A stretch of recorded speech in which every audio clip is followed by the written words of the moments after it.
स्वागत है दोस्तों आप सभी का पीटीआर एकेडमी में। और मैं हूँ ऋचा। देखिए हमें आज जो देखना है मेडिवल हिस्ट्री में वो देखना है RV2 इसका जो टाइम पीरियड है वो 1570 से 1650 तक है।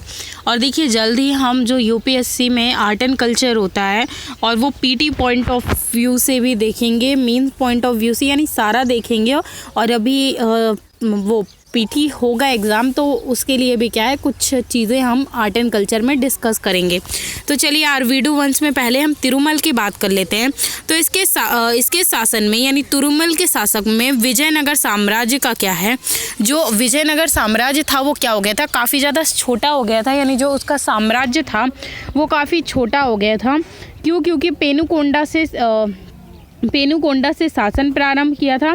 इसके बाद इनका पुत्र जो था रंग सेकंड, उसने क्या है वो चालू करता है, मतलब क्या होता है। और उसके बाद जो उनका यानी रंगा सेकंड का जो उत्तराधिकारी होता है वो वेंकट सेकंड क्या है बनता है उत्तराधिकारी।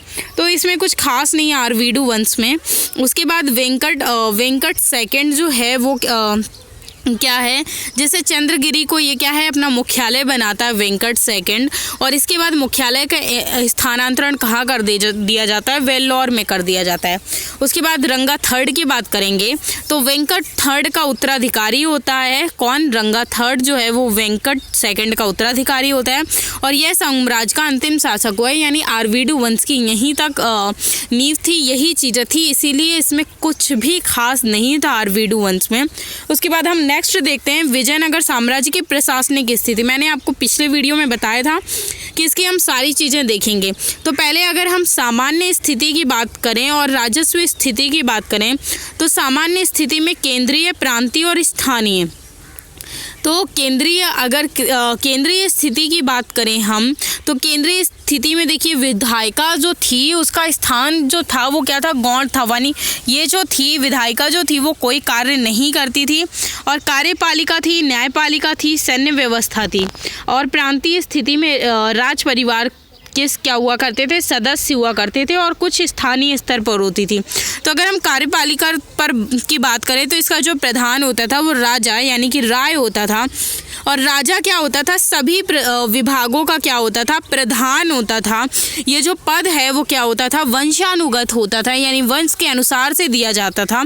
और राजा जो होता था वही क्या होता था,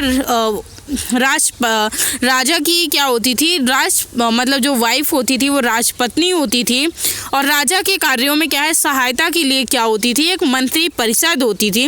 और कुछ अन्य परिषद भी होती थी जो क्या है सलाहकार के रूप में कार्य करती थी। यानी राजा को क्या है सलाह मशवरे देती थी उसके किसी भी कार्य में, चाहे वो प्रशासनिक कार्य हो, चाहे वो धार्मिक कार्य हो, चाहे वो वित्तीय कार्य, यानी कोई भी कार्य हो उसमें क्या है जो सलाहकार थे वो क्या करते थे, सलाह देते थे।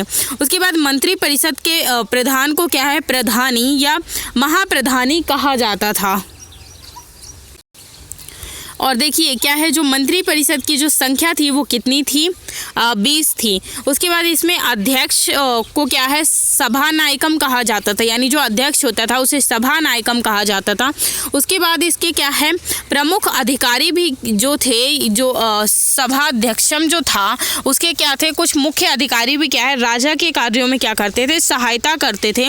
और दंड नायकम क्या है एक उच्च अधिकारी हुआ करता था, एक पद हुआ करता था दंड नायकम। उसके बाद अगर कार्यकर्ता की बात करें तो प्रशासकीय अधिकारी की श्रेणी में क्या है, जो प्रशासकीय अधिकारी हुआ करता था उसे क्या कहा जाता था, कार्यकर्ता कहा जाता था। उसके बाद न्यायपालिका की स्थिति देखते हैं कि क्या थी। जो न्यायपालिका में अगर सर्वोच्च न्यायाधीश की बात करें तो वो कौन होता था, राजा होता था। और कुछ छोटे न्यायालयों का भी क्या है उल्लेख हुआ है, मतलब यहाँ पर क्या है कुछ राजा के अलावा कुछ छोटे न्यायालय भी हुआ करते थे जो कि 4 प्रकार के दंड का क्या है प्रावधान किया गया है।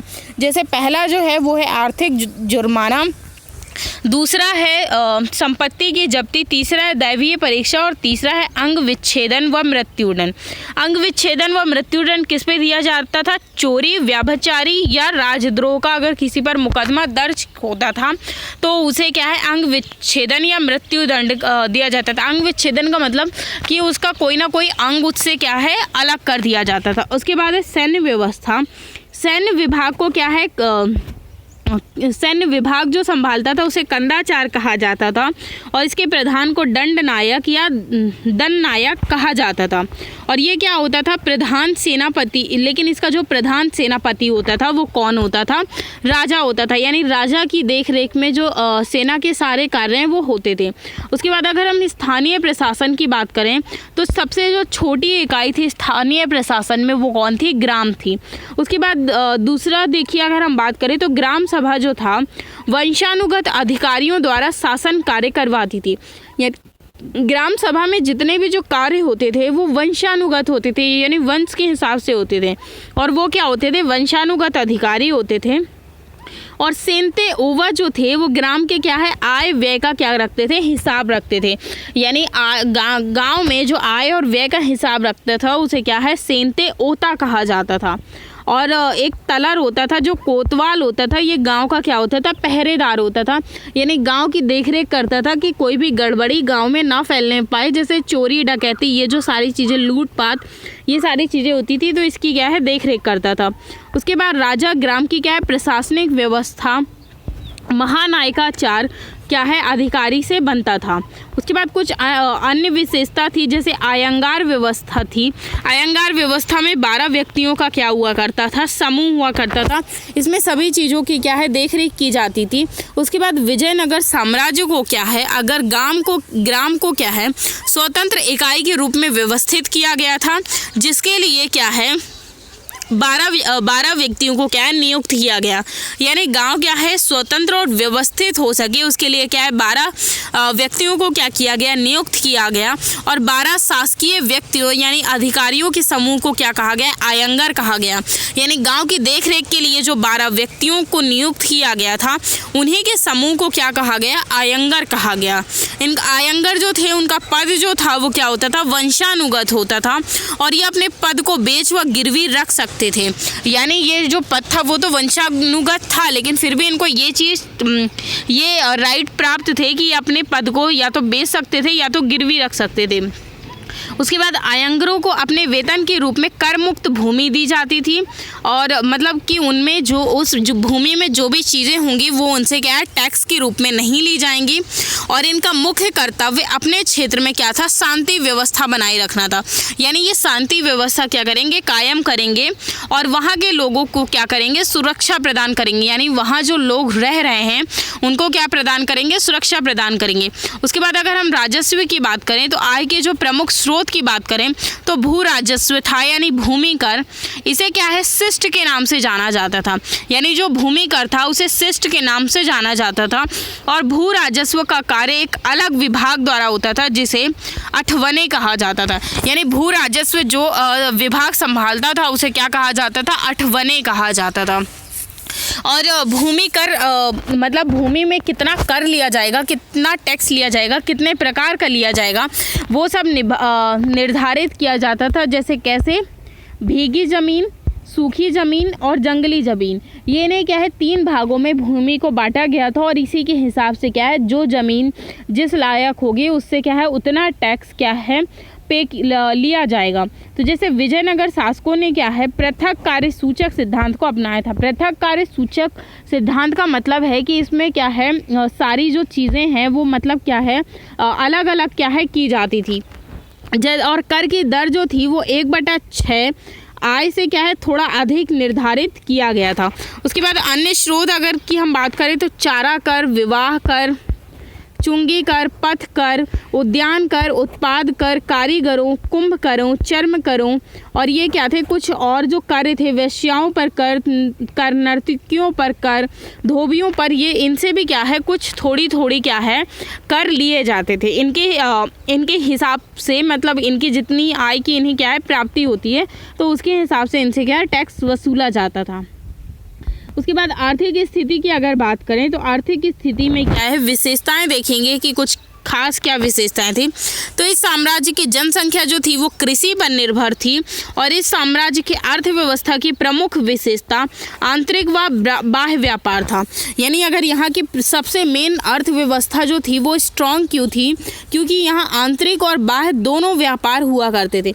उसके बाद अन्य व्यवस्था अगर देखें तो एक व्यवस्था थी या विशेषता कहेंगे न्यायंकार व्यवस्था। न्यायंकार व्यवस्था देखते हैं क्या था। तो इसमें इसके अंतर्गत सैनिक और असैनिक अधिकारियों को उनकी सेवा के लिए क्या है भू विशेषताएं क्या है प्रदान की जाती थी और जिन्हें क्या कहा जाता था, अमर तथा भूमि प्राप्तकर्ता को अमर नायक कहा जाता था।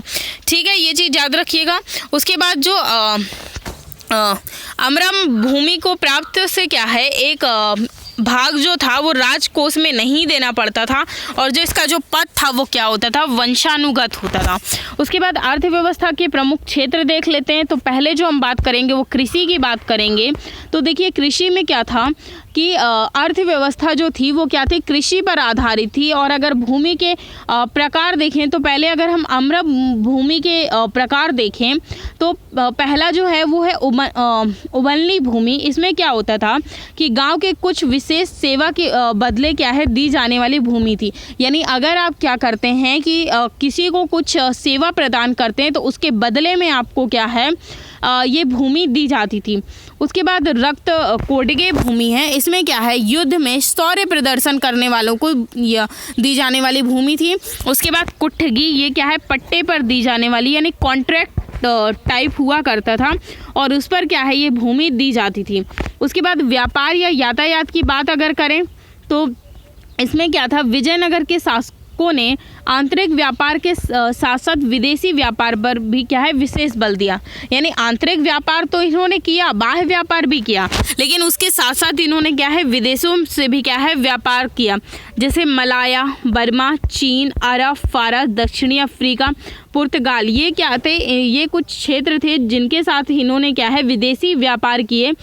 और उसके बाद निर्यात वस्तुएं अगर देखें तो कपड़ा, चावल, शोरा जो था वो बारूद बनाने वाला था, चीनी और मसाले ये कुछ चीज़ें थी। उसके बाद अगर आयात की वस्तुएं देखें, घोड़े, तांबा, मूंगा, पारा, रेशम, चीनी, ये क्या थी कुछ आयात की चीज़ें थी। उसके बाद देखिए अगर हम अब्दुल रज्जाक जो थे उन्होंने क्या है विजयनगर में 300 बंदरगाहों का क्या किया है उल्लेख किया है। और उन बंदरगाहों में क्या है मालाबार तट पर कालीकट बंदरगाह जो था प्रमुख था। यानी 300 जो बंदरगाह थे उसमें जो कालीकट बंदरगाह है वो क्या था एक प्रमुख बंदरगाह है। उसके बाद अगर सिक्के की बात करें, सिक्के भी क्या था एक खास वो था। तो चांदी व सोने की सिक्के क्या है जारी किए जाते थे। चांदी के सिक्कों को तार कहा जाता था और सोने के सिक्कों को वराह कहा जाता था। और अगर दोनों का वेट देखा जाए तो वो 52 ग्रेन होता था। और इन विदेशी यात्रियों में इन्हें हुड, पैगोडा एवं परदौस के नाम से भी क्या है पुकारा है। ठीक है, तो मतलब ये जो विजयनगर के जो क्षेत्र थे या जो निवासी थे इन्हें क्या है हूड़, पैगोडा और परदौस के नाम से क्या है पुकारा गया है। उसके बाद अगर हम इनकी सामाजिक स्थिति की बात करें तो देखिए ये जो समाज था वो क्या था वर्ग आधारित समाज था। और वर्ग आधारित समाज में भी क्या था जो समाज था वो क्या है काफ़ी वर्गों में बटा हुआ था। जैसे ब्राह्मणों का क्या है सर्वोच्च स्थान था यानी सबसे ऊंचा स्थान था। और क्षत्रियों की क्या है कुछ विशेष जानकारी नहीं प्राप्त होती हैं। उसके बाद वैश्य जो थे मध्यम वर्ग में शेट्टी और चेट्टी का क्या है प्रमुख उल्लेख किया गया है क्योंकि अधिकांश व्यापार इनके हाथों में ही क्या था केंद्रित था। यानी वैश्य जो थे इन्हीं के हाथों में क्या है केंद्रित था। और शेट्टी और चेट्टी क्या है लेखाकार में भी क्या है दक्ष होते थे। और शेट्टियों के समतुल्य क्या था एक वर्ग था। यानी शेट्टी एक समुदाय था, उसी के समान एक वर्ग था जिसमें क्या है वीरम्पा जिसे क्या है वीरम्पा चाल कहा गया। और इनके द्वारा भी व्यापारिक कार्य किए जाते थे। यानी जो वीरम्पा चाल एक समुदाय है इनके द्वारा भी क्या किया जाता था व्यापारिक कार्य किया जाता था। अब अगर हम बात करें शूद्र की तो ये क्या है सामाजिक समूह में क्या है लोहार, स्वर्णकार, मूर्तिकार, बढ़ई, जुलाहे, ये सब क्या है शूद्र की कैटेगरी में आते थे। उसके बाद अगर स्त्रियों की स्थिति की बात करें तो ये क्या थी स्त्रियों की स्थिति जो थी विजयनगर साम्राज्य में क्या थी अच्छी थी।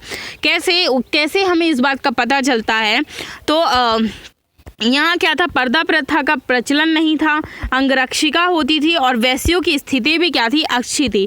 ये शिक्षित व धनधान्य होती थी, यानी जो वैश्य स्त्रियाँ होती थी वो भी क्या है, उनकी जो स्थिति थी वो क्या है, अच्छी होती थी। क्यों? क्योंकि वो पढ़ी लिखी होती थी, इसी कारण वो उनके पास धन वगैरह भी होता था। और वैश्याओं का दो प्रकार था, जो पहला था वो मंदिरों से संबंधित था और दूसरा जो था वो स्वतंत्र रूप से जीवन यापन करती थी। मंदिरों से संबंध का मतलब है कि जैसे देवदासी प्रथा जो हमें प्रचलन में मिलती है, तो एक तरीके से हम उसे वही कह सकते हैं। उसके बाद व्यापार व यातायात की अगर बात करें तो क्या है, विजयनगर के शासकों ने क्या है, आंतरिक व्यापार के साथ साथ विदेशी व्यापार पर भी विशेष बल दिया। वो मैंने आपको ऑलरेडी बताया था, ये मैंने ऑलरेडी चीज़ें आपको अभी बताई हुई हैं। अगर देखिए हम जो यहाँ जो अर्थ आधारित जो समाज था वहाँ क्या है, यहाँ संसाधन वगैरह भी अच्छे नहीं थे। क्यों? क्योंकि यहाँ पर क्या है, दास प्रथा का हमें प्रचलन मिलता है और पुरुष और स्त्री जो हैं दोनों ही दास होते थे। क्यों? क्योंकि मनुष्यों के रूप में मनुष्यों के क्या है, क्रय विक्रय को यहाँ क्या है, वेश्यवक के नाम से जाना जाता था।